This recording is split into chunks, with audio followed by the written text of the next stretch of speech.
there, friends. Thanks for checking in. Going to do an online debate today with Jarhead6 talking about budget guns versus high-end guns. Which ones work best for you and who makes the better argument for their choice. So without any further ado, Jarhead, you're up. Hey guys, Jarhead6, and I appreciate you guys watching. So today we're gonna have a quick debate here between high value guns and budget guns. And I gotta tell you guys, this is a topic that typically upset me because a lot of people are so stuck in this high value guns. You know, you got some Kimbers out there on over $1,000. You know, I know the firearm guy has some beautiful guns like the P220 that he has. It's probably about $800 to $1,000. But I gotta tell you guys, I get upset because a lot of times we criticize guys that are trying to arm themselves in order to protect their families because they don't have the budget.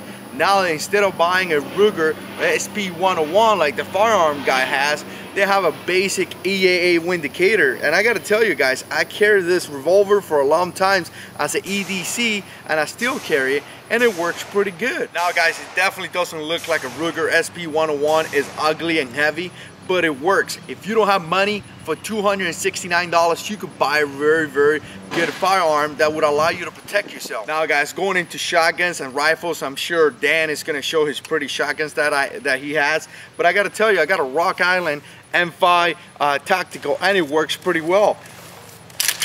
Again guys, it's not as pretty as some of the shotguns out there, but for $179 to $200, again, another good quality weapon that would allow you to protect yourself and protect your family. So with that being said, the biggest thing is, like, if you don't have money, don't think that budget guns are not good. There is plenty of good budget guns in the markets that you could utilize to defend yourself and defend your family, guys.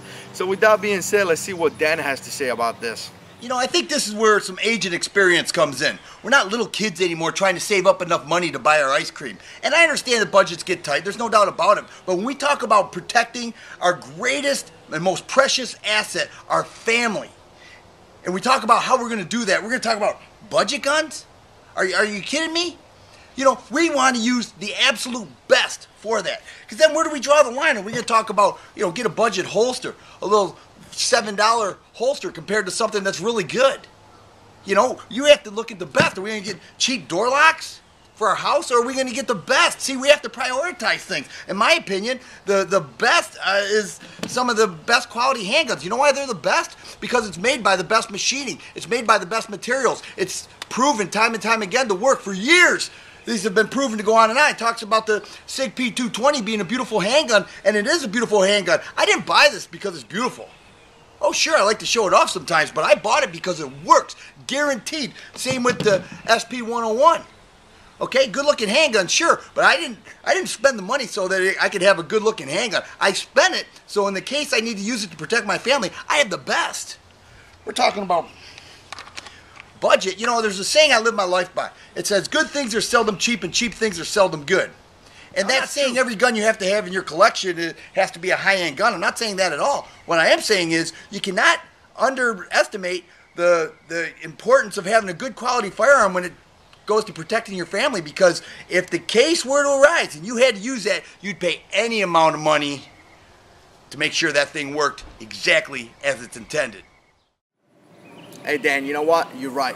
But I gotta tell you one thing, because you spend a lot of time in your lake house and probably don't know this. The American people are broke.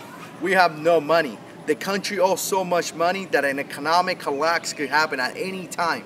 There's active shooter situations going on at the mall, at the schools, at the supermarkets, everywhere. Iraq is going crazy. We have a terrorist group that is taking over a country and have the capabilities to pay people to commit terrorist attack in this nation. So that time where you could prep 7, 8, 9 months to save money to buy that perfect gun is gone. We don't have that privilege. We need to buy firearms right now. The American people need to protect themselves. So yes, if you're looking for a gun and you cannot afford to spend $700, pay $300, get yourself a good budget gun, and then save some money to buy that perfect gun. Hey Jarhead, I want to thank you for reminding me why we need a gun to begin with. All those shootings you talked about in schools, shopping malls, military bases, and even in the Middle East. You know, you are making my point. You are saying that, hey, because the world's a dangerous place, let's all go buy a cheap gun. Are you serious?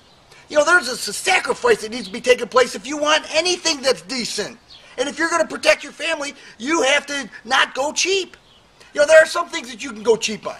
You can go cheap on the food you eat, on the place you live, the clothes you wear. But when you're talking about protecting your family, you're suggesting that people buy a $150, $250 gun? Give me a break. Put forth a little sacrifice.